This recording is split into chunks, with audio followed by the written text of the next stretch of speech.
If you carry a firearm and discharge your weapon in self-defense, you could face hundreds of thousands of dollars in legal fees and expenses. So carry the protection of CCW Safe, Self-Defense Legal Services membership.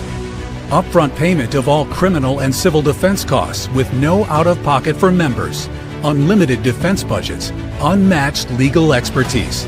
Carry the same level of support police officers have. Carry CCW Safe, the highest caliber. And we are back. We are here once again to cut through the noise and deliver the truth that mainstream media won't touch. We're broadcasting to all Americans who still believe in the Constitution, the Second Amendment, and the God-given principles that made this nation great. If you're tired of being lectured by cultural elites who despise everything you stand for, and us, you've found your home here at Survival Dispatch News. We don't apologize for our faith, our families, or our freedoms. And in a world gone mad with political correctness and moral relativism, we're anchored to timeless biblical truth and American values. Today's show is going to challenge some sacred cows, so buckle up. I'm your host this evening, Chris Evan, the CEO of Survival Dispatch, joined by my good friend Jeff MD, former CIA operative, author extraordinaire, affectionately known on SDN as 007. And yes, we know 007 was not American. Thank you for sharing that with us, trusted audience. And next to him, we've got my very good friend, Randy Nance, former Green Beret, one of our trusted panel members, who always has a unique perspective when it comes to exposing the fibs that legacy media feeds us daily. And we're honored to have Dr. Joe Rigney with us, whose groundbreaking work on empathy manipulation has opened many eyes to how our faith is being weaponized against us. Doc, I don't want to do you any injustices. If you could introduce yourself to our audience, I would appreciate it very much.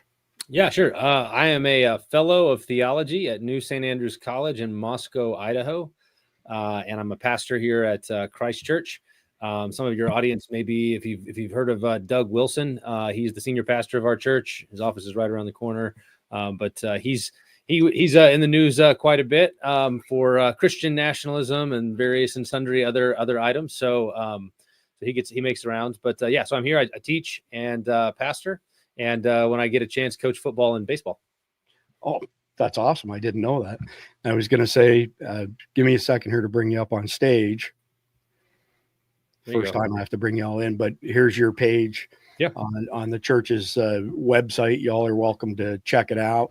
The URL is nsa.edu. And if you look under the contributors, you'll see the doc's background. So anyway, one quick thing to mention before we dive deep into this topic, just a quick update on Guardian memberships. So we had so many people sign up in the past couple of weeks. I decided, you know what, we're going to hold the line. Guardian memberships from now on, $7.99 a month or $74.99 a year. You get 2.5 months free when you sign up for the year. The benefits include a lot. We've added a bunch of stuff. So you get our sit reps 6 days of the week, our situation reports. You get access to our private Signal chat. Randy and Jeff will attest to the volume of information in there. You get $370 in Survival Dispatch Insider e-magazines, access to our backup chat on Substack in case something happens to Signal. You get early access to JJ Morris's videos twice a week.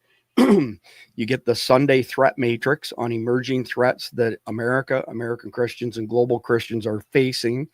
And you get automatically enrolled in the SDEN system, which stands for Survival Dispatch Emergency Notification System. So join, stay informed, protect your family, America, and Christianity. So let's get right into this, Doc. I'm not going to read this article, obviously. I want you to speak to this, though, as far as I mentioned before we went live. You ruffled some feathers with the title of this one particular book, and it's not the only book you've written, but describe to us what the sin of empathy is. Yeah, the basic idea is that like all good things, when something's really good and it goes bad, it goes really bad. So I think there's been a concerted effort, say, over the last 40 or 50 years to basically improve upon the old Christian virtue of sympathy or compassion. So that the long history of Christian reflection, the value of compassion, modeled for us by Christ, testified in the scriptures over and over again, that compassion is a Christian virtue, and that's true. And then basically, over the last 40 or 50 years, especially, there's been a kind of migration where people have presented empathy, which for some people is just a synonym for it, but other people, it becomes a kind of improvement, so-called improvement. It becomes upgraded compassion. And if you start to press in, well, what makes it upgraded? It's that the old virtue of sympathy or compassion was anchored to what is true and good. It recognized that while people could be, when they're hurting, when they're suffering, that we ought to weep with those who weep. We ought to be kind and seek to relieve their pain. But it also remained anchored and tethered to reality. And the newer so-called virtue of empathy was one that demanded that we check our minds at the door, that we check our the truth at the door, that you must validate and affirm anybody's feelings. Otherwise, you're not truly loving them. You're not caring for them. You're, in fact, you might be callous and heartless and all sorts of things because you're not going where they want to take you. And so emotions are powerful. And when they're not anchored and tethered to what's true and good, they can become very powerful tools of manipulation. I appreciate that, Doc. And I'm nowhere near as eloquent as you are. I put together one paragraph, I collected stuff from a bunch of your articles and other people who'd interviewed you. And this is what I came up with. And it's kind of in layman's terms, like myself. And then Jeff and Randy, I'd love to hear your take at a high level on this sin of empathy, because it was a real eye opener for me. So basically what I came up with in my notes, somebody said in your circle, Joe, that we're living through the greatest deception campaign in human history. And it's happening right under our noses in our churches, schools, and communities. But the weapon of choice isn't bullets or bombs. It's weaponized empathy. So I can't remember whose page I took that from, but I didn't write that. So essentially, your research exposes how progressives have hijacked one of Christianity's greatest virtues and essentially turned it into a Trojan horse for moral compromise. So over these decades, as you mentioned, they've convinced millions of well-meaning American Christians that to be loving, we must affirm every lifestyle, validate every identity claim, never say no to anyone's desires. And as you stated at one point, this isn't compassion, it's spiritual warfare dressed up in feel-good language. And when your pastor hesitates to preach on biblical sexuality because it might hurt someone's feelings, when Christian parents are afraid to discipline their children because society calls it harmful, when believers apologize for holding biblical convictions, that's weaponized empathy at work.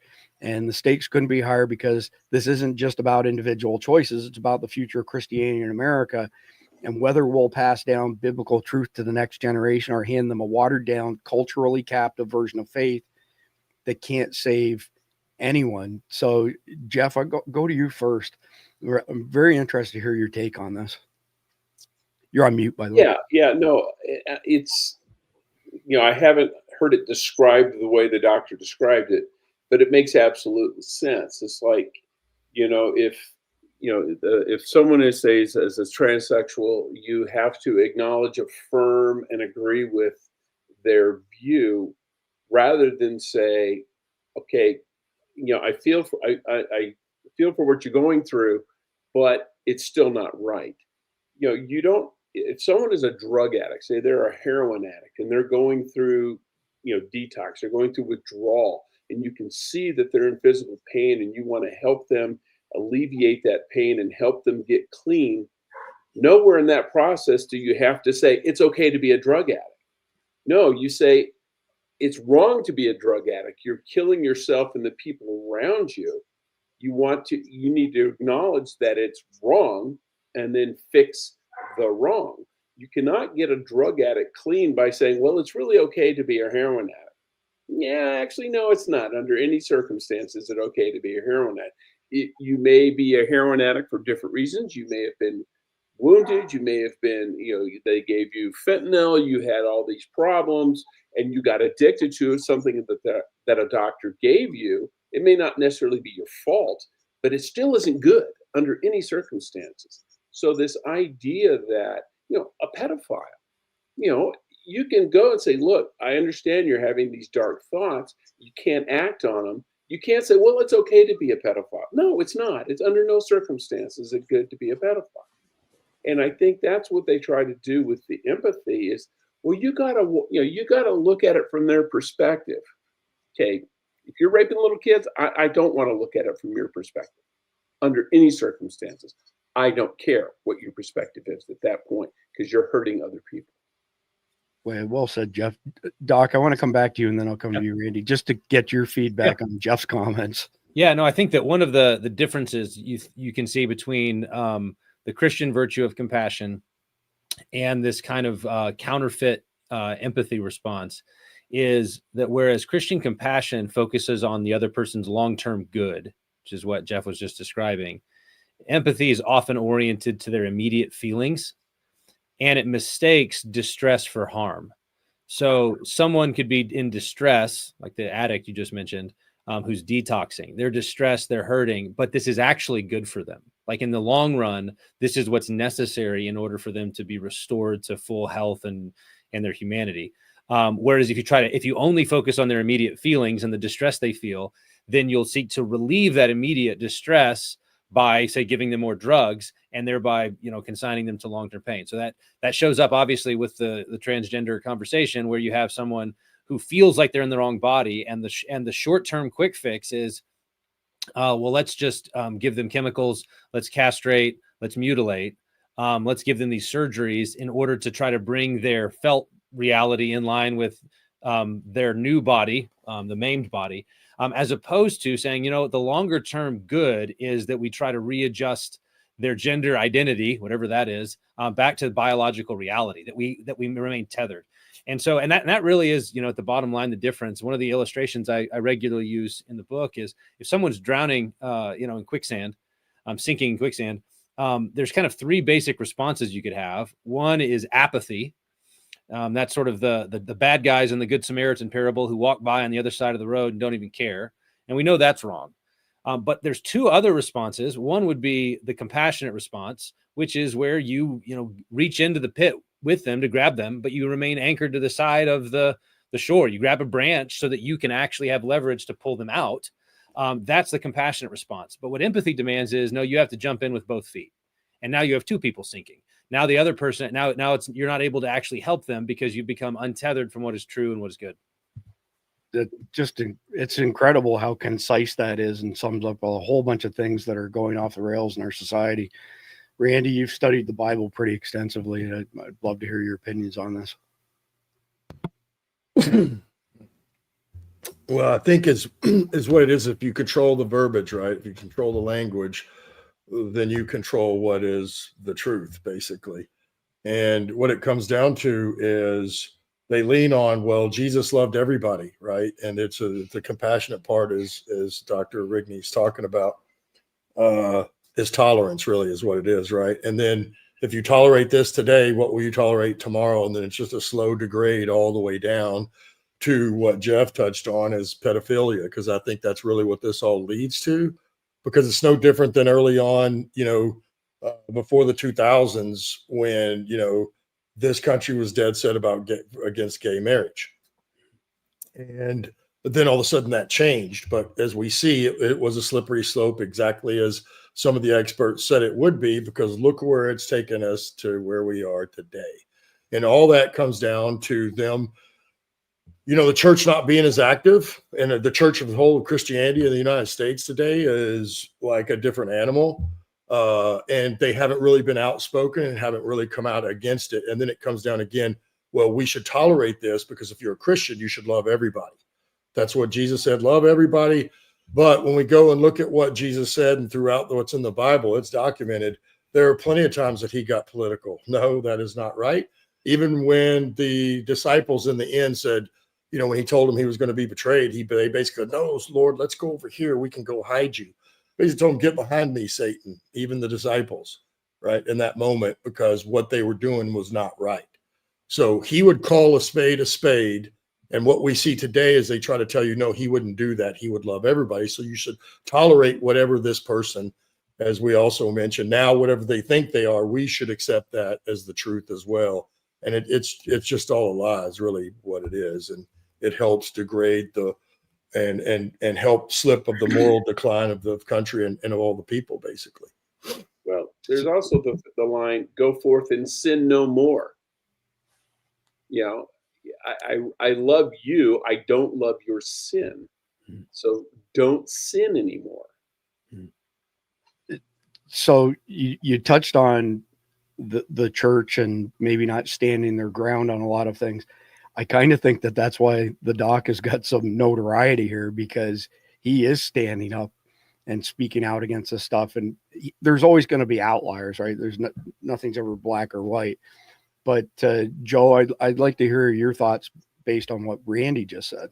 Yeah, I totally agree that the fight for the control of the dictionary is one of the central fights of our time, because it helps to frame how people approach things. So if you can define, I think that the phenomenon that I'm treating is as old as dirt. You know, people have been throwing pity parties and putting their loved ones on guilt trips since Adam walked out of the garden. And so this is not a new thing. But what is new, I think, is kind of the institutionalization of that phenomenon. So everybody's been on the receiving end of a pity party where someone that you love exaggerates and exaggerates their pain in order to get you to do what they want. And most of us, if we will admit, we've probably been on the giving end of those as well. And so that sort of phenomenon is universal. It's human. What happened in the West, I think over the last 40 or 50 years, is the institutionalization of that principle, where the major institutions of society, from the home to the church to the education system to the government to the nation as a whole, basically began to operate according to that principle, which created a kind of the incentive structure that was created was the greatest victim wins. So you had, which is basically, I affectionately call it the victimhood Olympics, because whoever becomes the greatest victim, whoever can present themselves as the greatest victim, sets the agenda for the entire group. And the entire group, out of a kind of, well-intentioned, frequently empathy or compassion, seeks to accommodate whatever the most immature, reactive, and self-destructive people are doing. And so once you see the phenomenon, that you recognize, oh, this is what was running underneath almost all of the controversies around what we now call wokeness, was animated by this dynamic, where the greatest victim wins. And so people competed to see who could become the greatest victim, because then everybody would reorient. We would reorder the English language around transgender people. We would redefine marriage according to the vile desires of sodomites. And even that, right? So like even the language that we've used, the sanitization of the language, where sodomy is the Bible word. That's the old school word. And it's descriptive in a particular kind of way, but it was sanitized over and over and over again in order to mute any resistance to that progressive agenda. And then as a result, what happened is, this is where Christians come into play. Christians basically adopted that progressive definition of compassion and empathy, which meant that on the one hand, compassion meant affirmation, celebration of whatever someone wants. You have to affirm, you can't resist. But on the other hand, even more than that, it was certain groups were worthy objects of compassion and other groups weren't. So one of the things about empathy is that it acts like a spotlight, and it focuses on certain people's suffering at the expense of others. And therefore, certain groups are worthy of compassion and empathy and will be indulged and tolerated. And then other groups will absolutely not be tolerated whatsoever. And so there is a kind of internal logic to that. It's unfair, it's unjust, but there's a logic to these people are worthy objects of empathy. These people are not. So I can tell you right now that we will be quoting you warmly and fondly and frequently on the Victimhood Olympics. I love it. Yeah, I love that. You need to copyright that. Yeah. Okay. Yeah, I thought he described it perfectly. I couldn't put it any better than that. Well, the whole thing about some people you're allowed to have empathy for, others you're not. I think it's on display right now in Seattle, where you have a religious group having a prayer meeting or a concert, and they get attacked by all these Antifa and Trantifa people claiming they triggered me. So it's okay, but it's okay for you to beat them, physically attack them, but it's not okay for them to trigger you, whatever the heck trigger means. It's like the same thing with a microaggressions. Like, I don't worry about microaggressions. I worry about macroaggressions. Yeah. Yeah, If, you can microaggression me all you want. Just don't Right. punch me in the face. if someone does a microaggression, I micro care. Yeah, exactly. That's good. I would add, What we Jeff. do. I would add, Jeff, that we're also seeing it with the Afrikaners and in Yeah. South Africa, where you're not supposed to feel any empathy or sympathy or anything towards their situation whatsoever. So, Well, and that's, on that one, that's a really interesting one, because it was remarkable that all it took for, the mainline liberal progressive churches to get out of the immigration business was to bring 59 white Afrikaners into the country under the refugee plan. And all of a sudden, the Episcopal Church totally withdrew from the government partnerships they were in resettling refugees. Because it's never about are people actually suffering? Because if it was, then certain considerations could go into, do we need to resettle them here? Are there places that are closer? Is it going to be disruptive to them and to society? All of the kind of political wisdom calls that you'd have to make would be on the table. But this was actually something else. This was about a progressive ideology that viewed certain people as worthy objects of empathy and others not. It's actually interesting. One of the fun advertisements for my book that nobody intended. Somebody sent me a picture from the Mexico side of the border, where written on the border wall in graffiti letters was the word empathy. And I just thought, that's exactly what we're talking about. If empathy means you're not allowed to have boundaries, empathy means you're not allowed to have a border. Empathy means that you can't gatekeep. You can't draw lines on a map that says we're here and you're there, and we should be able to allow who goes in where. Empathy means you're not allowed to do that at all. And I thought, yeah, that's basically what I'm arguing. And that therefore that kind of untethered empathy, that swamp of empathy, ought to be resisted by Christians. And instead, not because we want to be heartless, but because we want to actually be compassionate. well said. Randy, I want to get your thoughts on what Jeff and the doc just said before we move on to the next part.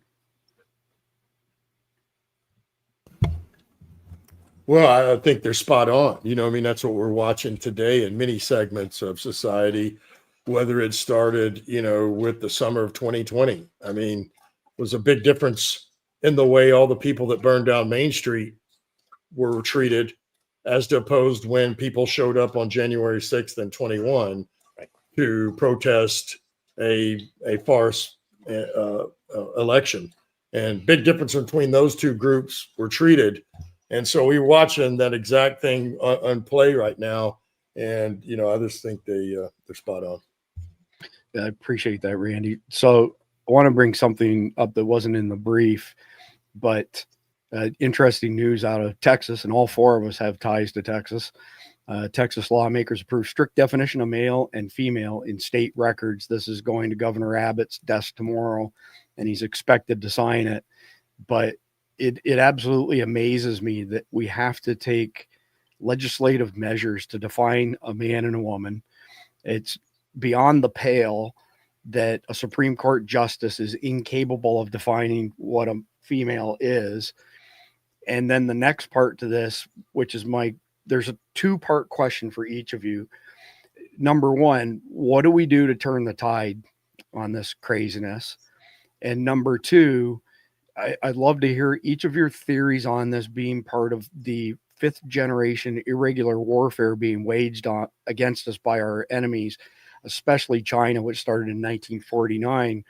And when I say irregular warfare, I'm talking about countries who know for a fact that they can't land on our shores and win a kinetic battle. So they have to divide and conquer us internally. And you have all these agents of chaos operating that are state sponsored, especially Chinese ones, to promote this type of silliness. So Doc, I'll go to you first for that. How do we fight back? And what are your thoughts on this being part of the asymmetric irregular warfare? Yeah. So, we're living in this moment now. So when I was writing the book, we were in the height of that kind of woke era where it just looked like it was blowing through everything. And I think in the last year or so, I think things like the election of Trump and so forth represent a kind of backlash to the excesses of that movement. So there's more and more reality respecters, not even Christians, but reality respecters who basically are like, well, castrating kids is a little bit much, you know? And so there's this backlash against those excesses. I think the task is going to be, how do we show that there was a logic to that movement, and that you can't just be a little bit pregnant? Which is what I think a lot of conservatives want to do, is they want to they don't want to go as far as the left, but they want to kind of retreat to an earlier and more milder form of disobedience and rebellion. So we'll get rid of the TQ plus. That's too far. But LGB, we're good with that now. We need to just make our peace with the LGB. And I think that the task for Christians is to say, no, we're not going to be content with a little bit of repentance. We need to repent all the way down, which means that measures like this, where they define man and woman legally, matter, because that ought to affect not only the trans question, but also the marriage question. And we ought not be content to simply say, well, Obergefell is the law of the land. Instead, we should say, no, well, Roe was too for a while. And we persistently went after that until it finally was overturned. This is just as abominable to try to redefine the fundamental institution of society. And so Obergefell's next. And so we ought to continue to try to roll back those by using this, some of these legislative principles. So whether it's Trump's executive order defining men and women, or Texas's law defining men and women, we ought to view those not simply as, oh, great, now we put it back in the law, now we can let up. No, it's you stand on that new principle and you push back even farther, because the family is the foundation of all societies. If you don't have men and women bearing, covenanted together for the bearing and rearing of children, like that institution, if you lose that, you can't have a society in the long run. And so we have to recover that and not be content to simply pare down the edges. So just a couple quick things before I go to you, Jeff. Number one, Cindy and I have an acquaintance, a friend who is gay, and she's older. And we were going out to eat one night, and she doesn't talk about it very frequently and whatever. But she said what you just said, Doc. She said, I've been gay my entire life, she said, and we're not like those transgender people at all. And I'm really not happy about being lumped in with them. Up until 2018, the World Health Organization, which is a corrupt institution, but even they classified it as a mental illness. Then they removed it from their definitions of mental illness. The other part, of course, is 1951, we had 550,000 inpatient beds in psychiatric care facilities. We have less than 40,000 now. So we've unleashed all of this insanity. And the other part to what you said, Doc, with regards to not having, a country, if we don't have that nuclear family, the reason the Democrats in particular are going after our children and want to flood our country with illegals is because they don't have kids. Right. So if they don't bring in the illegals and they don't indoctrinate our kids, nobody will vote for them and they'll go extinct. It's disgusting. But either way, Jeff, I want to hear your thoughts. Then you, Randy, same question. How do we fight back? Brilliant answer, by the way, Doc. And thoughts on this being part of irregular warfare being waged against us? Well, I think the way you fight back is you just don't accept or even pretend to accept their restrictions. You have to use their pronoun. No, I don't. You got to do this, you got to do that. Just no, you can't say this. Yes, I can. And I think what it will do, there's a lot of people who feel this way. I think the vast majority of people feel this way, but they're afraid to speak out. And some of them maybe just a little cowardly. Others are, hey, you can lose your job. Some states you can lose your children, like Colorado. They want to take your kid away from you if you don't affirm their gender choice. So people have legitimate reasons to be reluctant.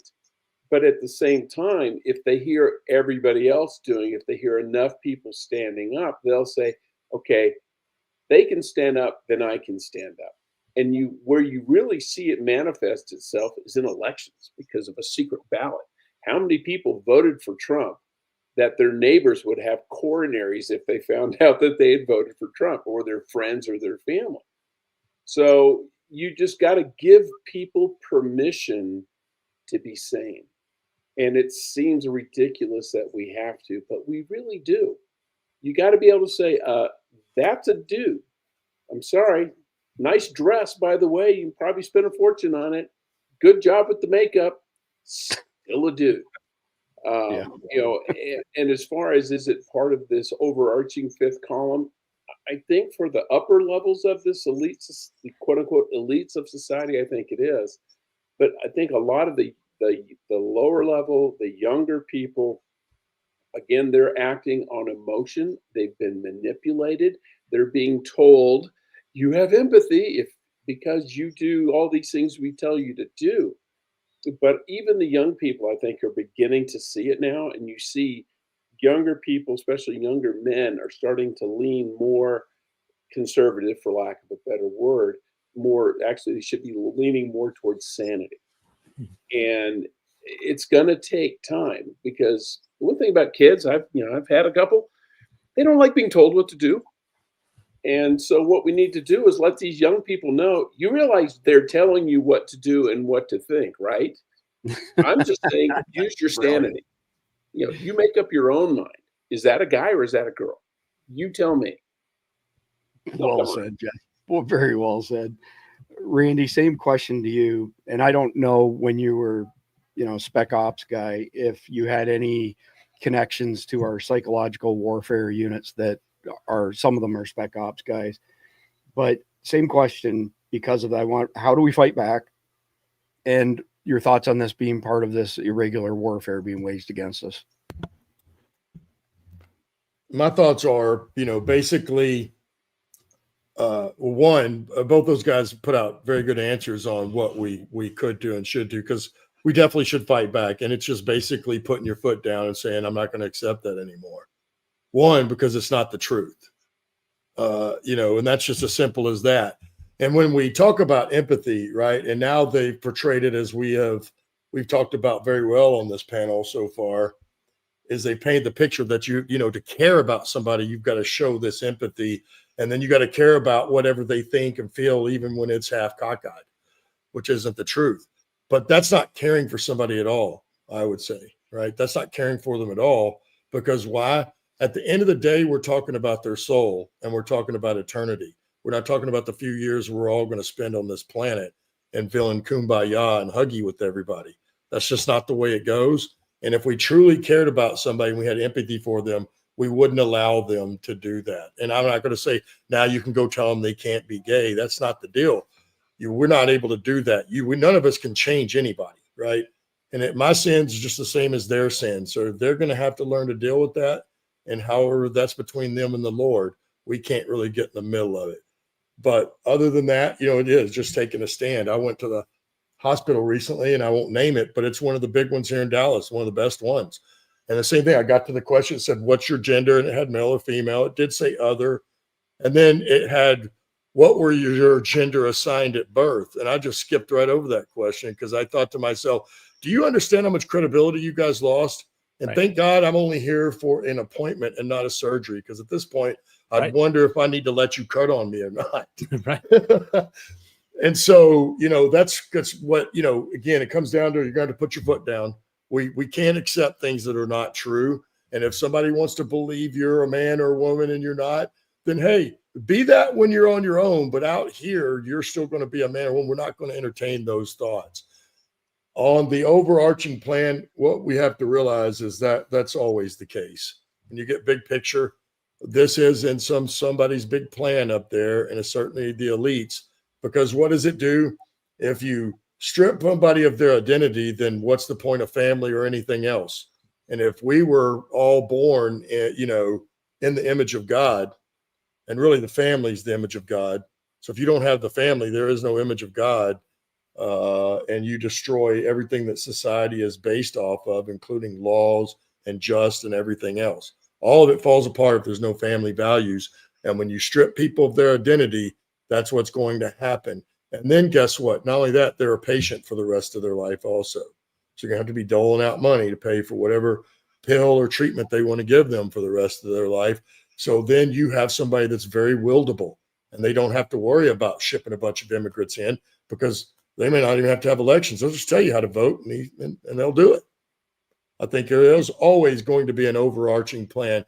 When you see power, this kind of power and these kind of forces move, normal folks like us can't make that happen. It has to be somebody up really high with a lot of power. Yeah, let me piggyback off that real quick, because I think one of the main ways, the project that we're about here in Moscow basically centers around, a renewal or a rebuilding of Christendom that begins with covenant renewal worship. So the most important thing we do each week is we gather with God's people to worship Him in the name of Christ. And when we do that, we're basically taking a battering ram to the citadels of unbelief. The idea is precisely that. We're just a bunch of small people, but we worship a big God. And so if these principalities and powers, both the demonic ones and then their human agents who are sowing chaos, are as potent as they seem to be, then the only antidote is the gospel of the Lord Jesus. And so we gather to worship with the living God, and worship becomes the heartbeat of a community. Like, that's the thing that pumps blood to everything else that the body does. And then out from that, you have things like Christian education. So you can't expect to send your kids to a government school system, which is committed to indoctrinating them at best into atheism, secularism, agnosticism. That's the best you can hope for. You can't send them there, but then even more than that is going to indoctrinate them to all the kind of gender ideology and other nonsense, and send them there for hours each week and expect them to come back as faithful Christians. And so Christian education has been a core part of what we're about, because education is the backbone of a body. If worship's the heartbeat, education's the backbone, and then out on that foundation, now you're able to do all sorts of other things, whether it's start businesses where people can work for you and not have to lie. Right, about basic reality, where they don't have to worry that their job is threatened if they for a social media post or things like that. So all of the economic activity, all of the civic activity that we do emerges out of those two more fundamental realities of worshiping with God's people and the Christian families educating and cultivating their kids. Well said, Doc. So just a couple quick things, a little bit off topic, but Randy, you mentioned the image of God.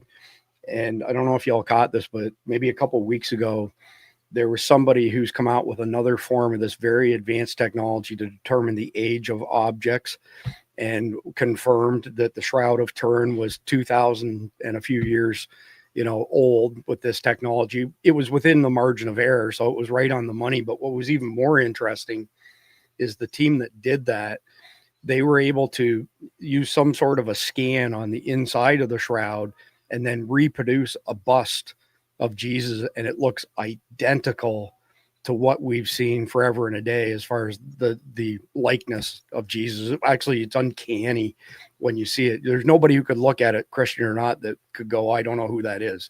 It's that recognizable. But I want to play devil's advocate. Actually, quickly, I want to say, Handy Prepper, thank you for the compliment in the chat. I saw it and I appreciate it. So I want to play the devil's advocate just for a second and go one step further than where Jeff took the conversation. So Jeff mentioned that some people who stand up for the right thing, their job's potentially on the line. And then the consensus amongst all four of us, well, you have to stand for something or you stand for nothing at all. Put your foot down. What do people do? How do people protect themselves from being assaulted, doxxed, and literally hunted for the beliefs these days, where you have these mobs online that, so I got put on a list on X, I want to say 2 years ago, and I can't remember what the title of it was. I have it written down somewhere, but it was not a very flattering title for this group. And I thought, what the heck is that? So I went looking into it, and then I looked at some other people who were in this group, and they all espouse the same values that the four of us have. And they had been identified by Antifa-like people. If they weren't Antifa, they were like that. And they were compiling this list of people, to SWAT, to call in, the SWAT team against them, all that sort of stuff. So Doc first, then Jeff, then Randy. Yeah. How do you counter that being hunted, doxxed, and potentially assaulted?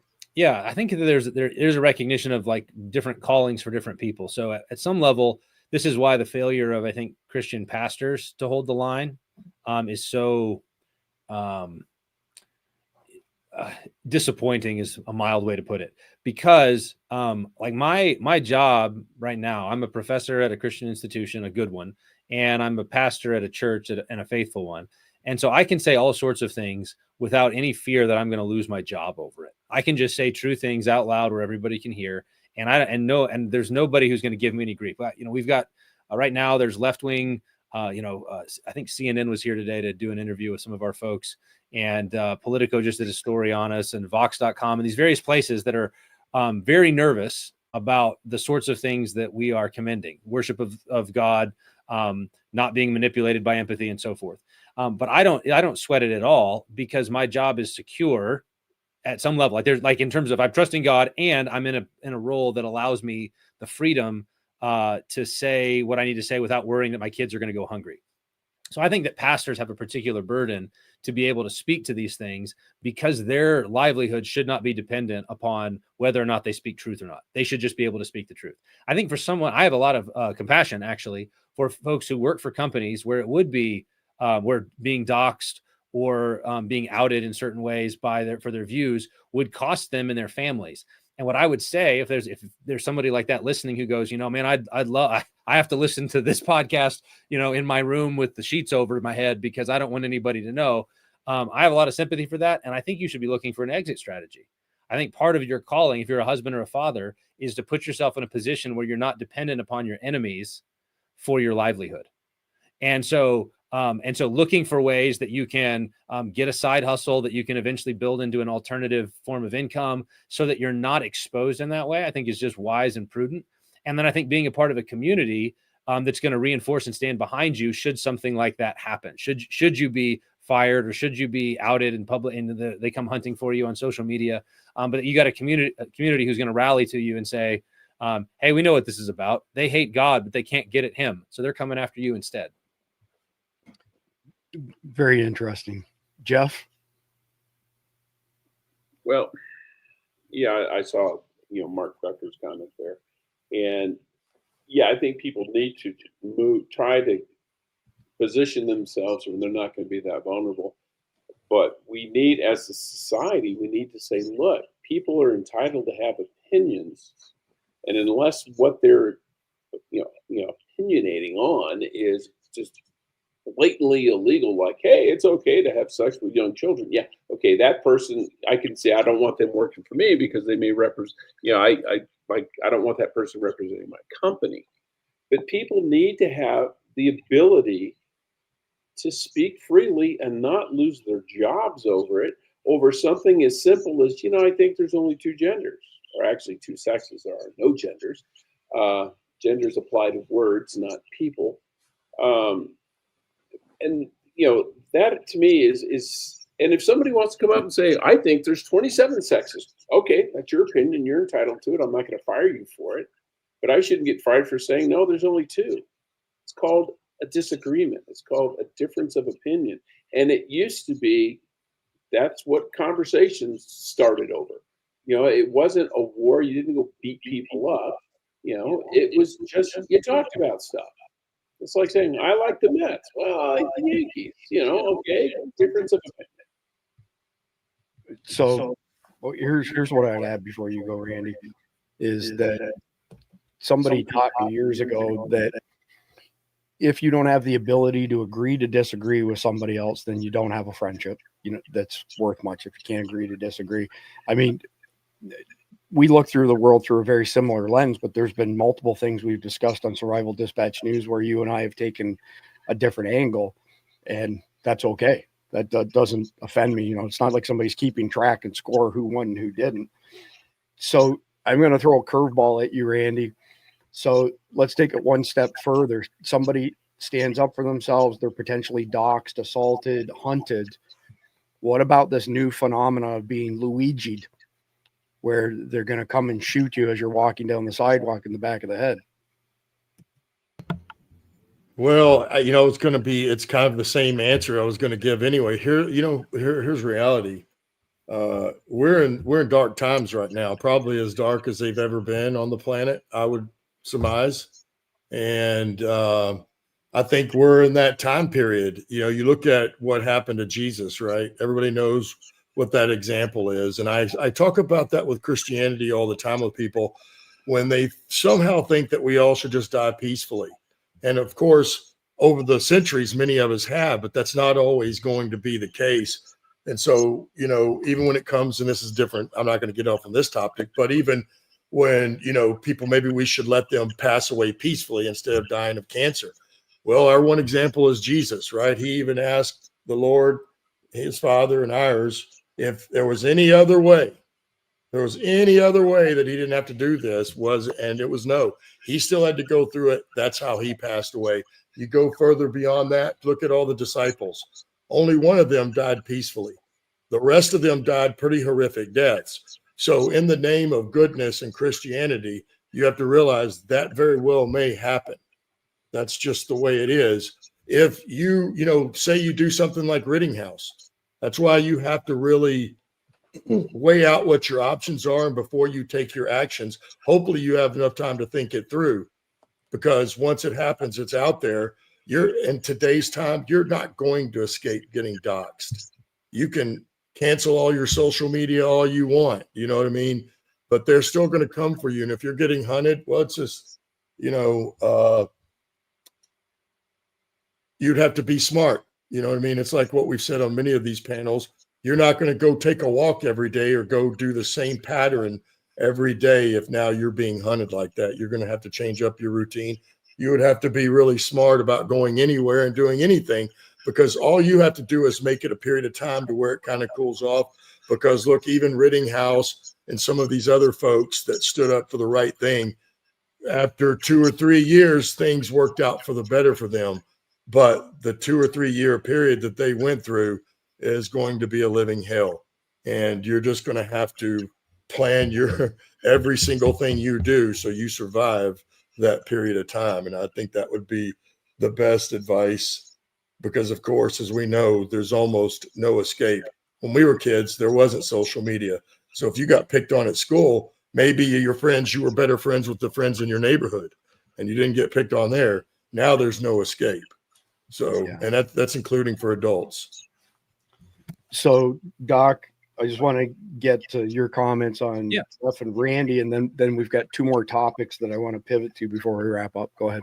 Yeah. So, I mean, I would just echo, the words of Christ to us was, don't fear those who kill the body, but cannot kill the soul. Rather fear him who's able to throw both soul and body into hell. Right. So don't fear man. All they can do, they can only kill you. Right. Like Jesus' words are, don't fear them. They can only kill you. Instead, fear God. Right.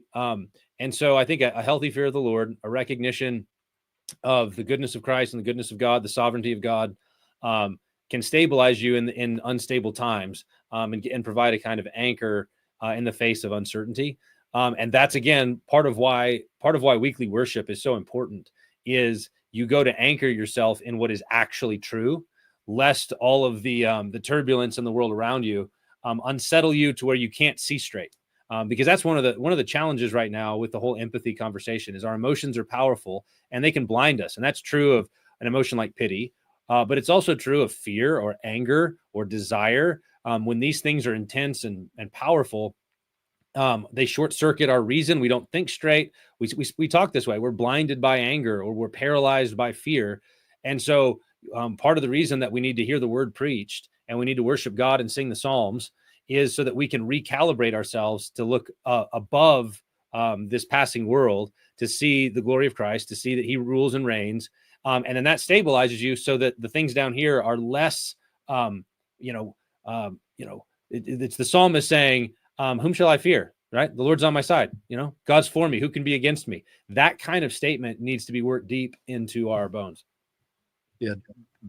Excellent answer, by the way. So the second last topic, Joe, and I'll have you summarize this article, but how to pass the baton from generation to generation and being conservative Christian people. Yeah, the basic idea of that one, that's an older article, but like it's still true, was basically to get at the idea that when you do a generational handoff, you want a healthy one involves an older generation recognizing that the next generation is going to have to face new challenges and therefore will need to do good things. And so not to try to box them in the wrong kinds of ways. And then the flip side is the younger generation has to look at their forebears and seek to honor their fathers, and that you can't expect God's blessing. This is one of in the 10 commandments. One of them is honor your fathers and mothers. And this is the commandment with a promise. It's the first commandment with a promise that it may go well with you and you may live long in the land. So the idea is that younger generations need to look at older generations and mainly be grateful and mainly show honor. Even when you disagree, even when you think that they maybe failed in certain ways, honor your fathers. And then you can expect God's blessing as you hand off authority from one generation to another. And I think on the part of the older generation, one of the things I've appreciated around here, I'm relatively young. I'm in my early 40s, but I serve with a pastor who's in his 70s. And I appreciate the way that he's constantly trying to hand responsibility off to the next generation of leaders, knowing that now is the time for us to be established, for us to be built up and edified, to make some mistakes and to need advice, rather than holding on to all of the authority and all of the responsibility for as long as possible. And so then you end up with, Congress, which is filled with 80-year-old octogenarians who can't even, who are puppets. And because they can't let it go. They can't hand the baton off to a next generation. So I appreciate that. I got to tell you that the topic or the subject line for this article threw me off, seeing conservatives and progressives together. Yeah.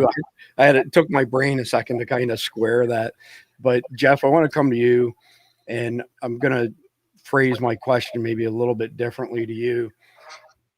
There's an article out there called The Decivilization of America that we're going to get into tomorrow. And speaking of which, it's going to have to be a recording in the afternoon because Cindy surprised me with plans for a concert tomorrow night. So I'll get with all y'all afterwards as far as coordinating that. We'll record it, then we'll play it at the regular time.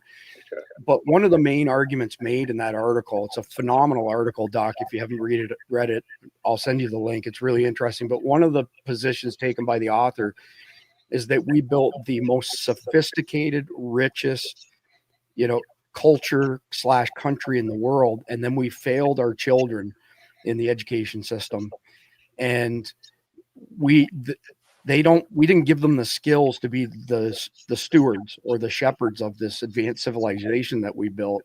So my question to you, Jeff, is considering where we are at this particular point in time, not only do we hand the baton off, but how do we get young leaders up to the point where they're up to the task?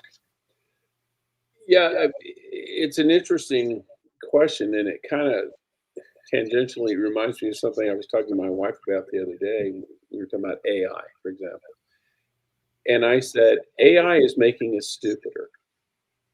Just like advanced mechanics and machinery made us weaker.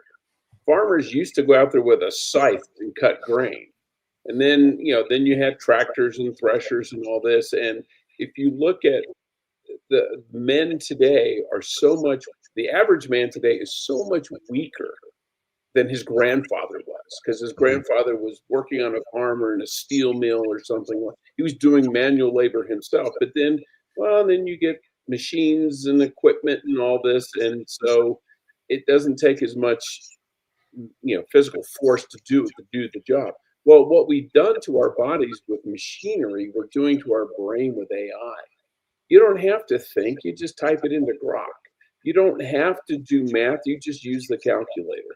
Or, you don't need to actually write that story. You just get into Chat GPT and say, write me a story about. And I think what we're going to end up with is a society that doesn't know how to actually do anything. And so what we need to teach our children is how to do stuff. How to read, how to write. How many kids can read cursive right now? None. They can't read it. They can't write it. You have the National Archives hiring old people so they can translate documents that were written in cursive. You would think it was written in Sanskrit or something. But we need to stress to our kids, do it for yourself. Learn how to do it yourself. Don't rely on AI, on everybody else. Be self-reliant and self-sufficient if at all possible. Which is a very American thing. And while you were saying that, I was thinking actually at a level lower. There's all kinds of studies out there, and I'm not sure what the demarcation point is, whether it's 30, 35 years old, but the majority of people below that threshold cannot read a paper map. There's always outliers, of course, but the majority can't. So if you took their phone away with their ability to get directions, they have no way to find their way. Well, Now, if you want to prevent car theft, get a standard. right, Nobody can drive a clutch. right. You don't have to worry So- about your car getting stolen.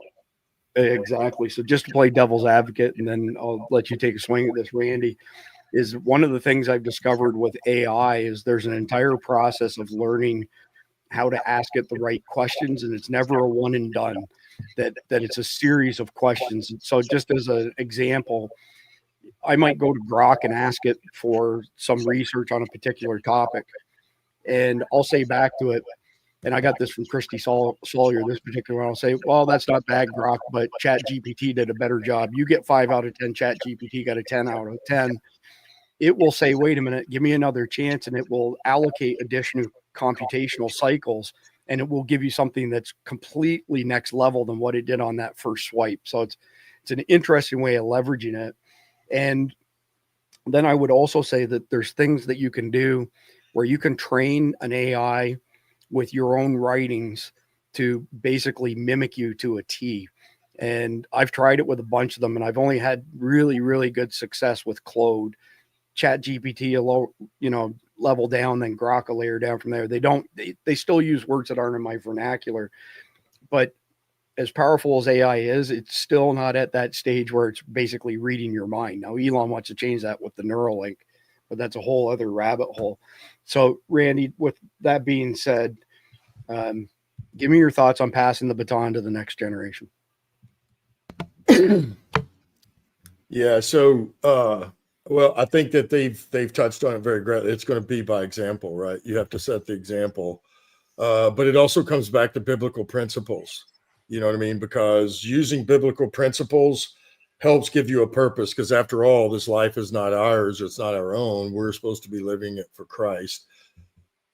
And that being said, that puts a whole different light on things. You know what I mean? You see where we're going now. That's the exact opposite. Everything's me, and nothing else matters. So I think it's setting that example and then, applying biblical principle to it.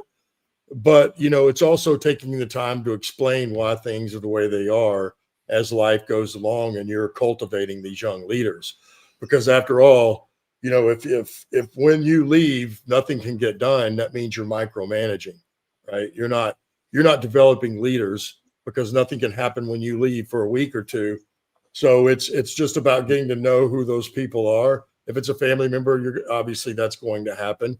And then you mentor them through time, and again, by using positive examples and, kind of living that same life, because again, we all know you can sit there and say, do this, and then you go do this.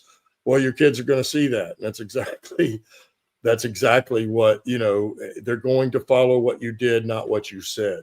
So you kind of have to live out those principles yourself, but that's the only way you're going to pass on that baton. And of course, sharing history of why all that is so important, of what happened in the past can happen again. And this is what we're trying to avoid. And this is why these things are so important. So I appreciate that, Randy. Yeah. So, Joe, I want to give you a chance to speak to their answers, and then we'll hit the very last topic quickly, but I'm dying to hear your I'm sorry. answers to- One second, Chris. I apologize. There was one thing. I'm going to send it to you. When you talked about the AI, you also have to ask specific questions. And this was a few months back when it really first started hitting. I took pictures, a screenshot. And this guy I know that's very smart, right, was asking it about basically, were we born from God? Did God bring us to life? Or what is it, the evolution thing? And he had to, and it took several specific questions for him to get down below all the other riffraff that says there is, and down to a micro level of, has any species transferred from this to this? And there is no proof. It's a farce. So anyway, I'll send that to you, because that's the other part. You have to really know how to dive down in the questions to AI to get the real answer. Yeah, and sometimes it'll refuse. So like I mentioned last week when we did the article on, or the episode, pardon me, in South Africa, Claude AI absolutely refused to answer it. It said that it was a racially charged story with all kinds of conspiracy theories. And it said, I'm not going to give you an answer. And I pushed it, wouldn't answer it. Chat GPT did, other Grok did, and there was a third one that I tried. But Joe, I want to give you a chance to respond to Randy and Jeff, and then I want to hear your thoughts on the weapons of mass distraction before we wrap up. Yeah, I do. I agree with what they were saying, especially about the way that our technology, which is designed to augment our abilities, actually ends up restricting our natural abilities. It's a way of escaping from our natural limitations. And I think about this from a kind of the habits of heart and mind that are forged if you don't do things like we just bought some chickens. We're gonna raise some. We never done that before, so we've got some chickens. And even in a couple of days, it's a remarkable thing to realize, like, wow, there's like a protein machine in my backyard that God made. Right. Like it's just there. But it's not like, it's different than technology, and the technology trains us in impatience. Like, I need it now. And it's like, there's nothing I can do to make the chicken lay. I have to actually just give it space. I can do all that I can do, right? I can feed, I can water, I can protect, I can create the environment. But at the end of the day, the chicken's going to be the chicken, and it's in God's hands. And that's true of all kinds of, I think agriculture in general kind of cultivates that. So, we've always had a garden. This is the first time we've had chickens. We've had dogs, things like that. But there's a way in which, like, encountering those things are kind of a way to detox a little bit from the tech that threatens to make us lazier, dumber, and so forth. And this is probably the last issue you wanted to talk about too, right? It dovetails perfectly, Doc. So I'll bring it up. Here it is. So how can Christians avoid smartphone addiction? So again, we refer to these things as weapons of mass distraction. We counsel people when they're in public not to be buried in them, to maintain a high level of situational awareness. But if you don't mind, go a little bit deeper with your comments on this. In the article, you made some points with regards to routine. In other words, people not going straight to their phone when they get up in the morning and do something else. I'd love to hear you speak to that.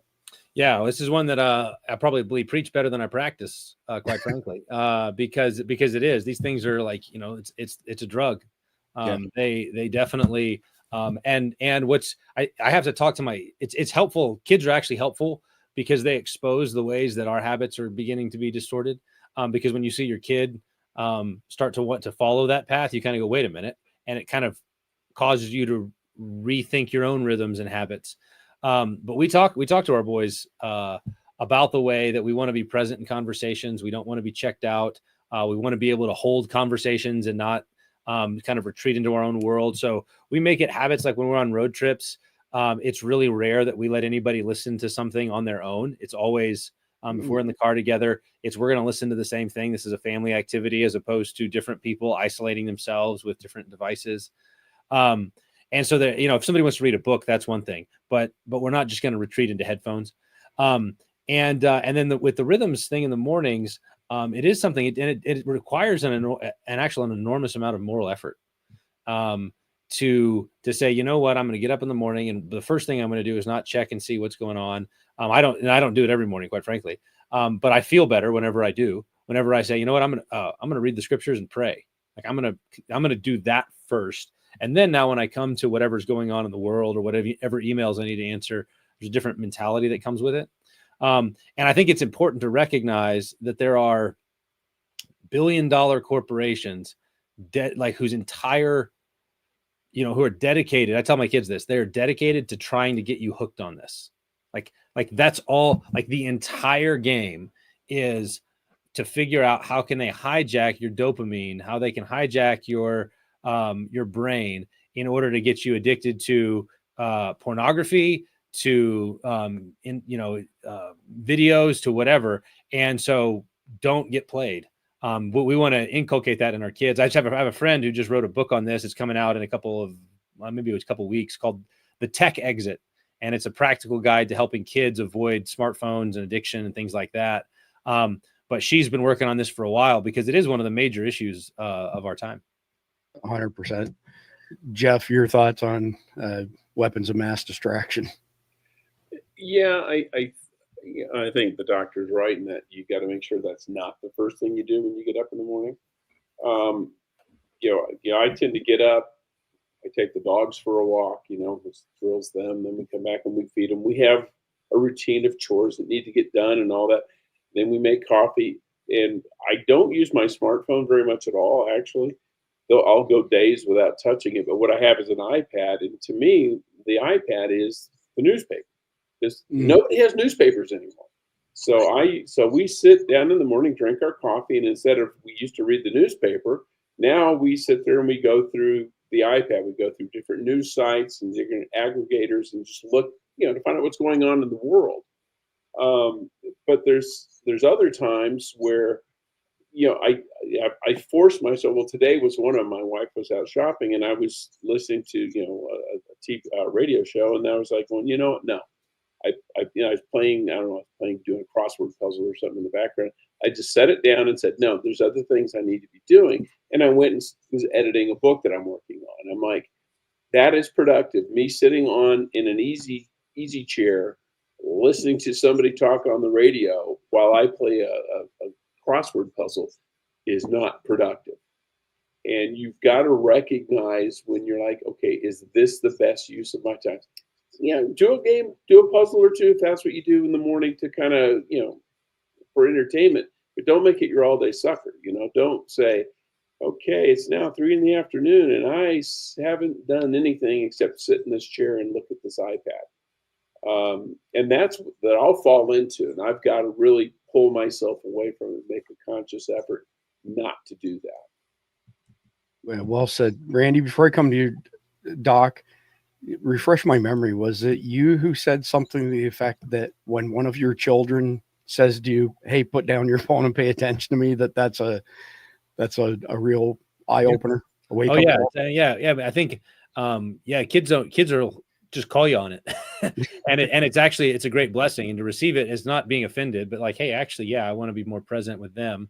I don't want them to think that that the device is more interesting than they are. Yeah. I don't want to lie to my kids by my actions. And I think it's interesting the way Jeff was talking about the way that he basically brought an analog habit into a digital world but it's interesting like that. This is kind of the challenge is the habit of reading the newspaper was one that, was cultivated over generations and years. But this is how it works with the hard copy. And then because of that foundation, you're able to bring that into your use of an iPad. It's harder for a younger generation that doesn't have that capacity, that doesn't have that history of a hard copy newspaper. And so that'll be one of the interesting things. Yeah. Well said. So we're right at the end here. I'm going to skip some of the regular boilerplate stuff, but I want to say that, we've covered some pretty crucial ground this evening that could literally save your family and church from being compromised, spiritual compromise. The doctor's insights into weaponized empathy. It's not just like interesting theology. This is some pretty interesting intelligence for the spiritual warfare that we face every day, pretty much. So I think for me, the key takeaways to remember is that true love sometimes requires difficult conversations and clear boundaries. You've stated that a number of times, Doc. When culture demands you show empathy by abandoning biblical truth, recognize it as manipulation, not compassion. Anchor your emotions to scripture rather than letting feelings override God's clear commands. And third, prepare your children and grandchildren to recognize this manipulation so they can resist it. And when they face it, when they're pressured by their peers. And so I think the stakes are pretty high on this because as I was gathering my thoughts on this, putting the brief together, this isn't just about individual choices. It's about whether Christianity will continue to flourish in America and survive another generation, or if it'll be transformed into something that we don't recognize and that doesn't do really good things. I want to give a shout out to the machine, Dale, in our Signal chat. The guy, the amount of news that he posts is phenomenal. He should be getting a paycheck from Survival Dispatch. And this was the one that he posted yesterday that was really interesting. Since we're out of time, I'm not going to play the video. What I will do, though, is I'll put the link to it in the chat. But it's interesting because when the Houthis attacked this helicopter, our response to it radically changed the nature of the engagement that's been going on over there. And it's a good read. It's a feel good read, make you proud to be American. So I just threw it out there to all 9 platforms that we're broadcasting to tonight.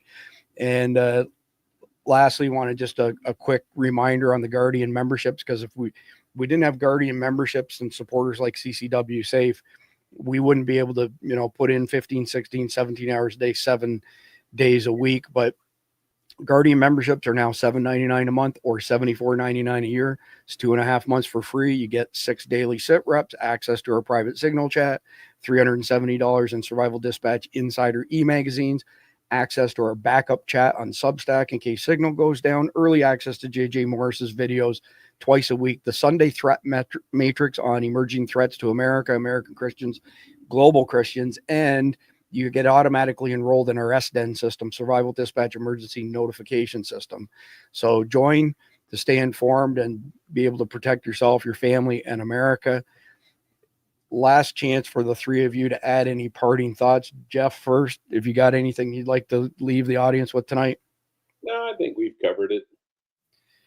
I think it's been a pretty exceptional episode myself, but of course I'm biased, right? Randy, is there any closing thoughts you want to add? Well, I was just thinking, I guess those Houthis, that was a FAFO moment, right? I mean, Yes, it was. Yeah, well said. Well said. Doc, have you got any parting thoughts for our audience? No, appreciate the opportunity. Thanks for having me, guys. Yeah, I Good meeting really you. appreciate. Yeah, really good to meet you. I really appreciate your unique insights. So we'll leave it at that, and we'll ask you all as our audience, to stay vigilant, stay faithful, keep fighting the good fight. I'm Chris Evan, the CEO of Survival Dispatch. Until next time, Godspeed. Please like, share, comment, subscribe. Enjoy the closing video. God bless America.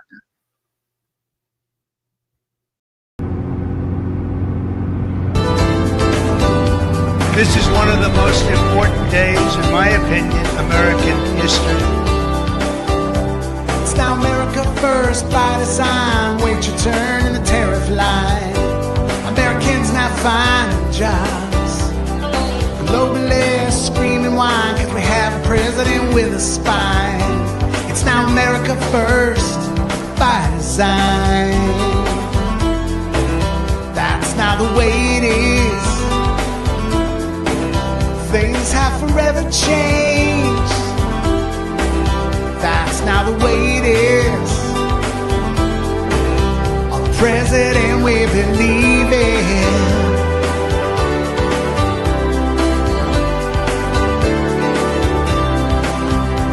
They try to take away everything, convincing us that less is more. We've always known they would lie.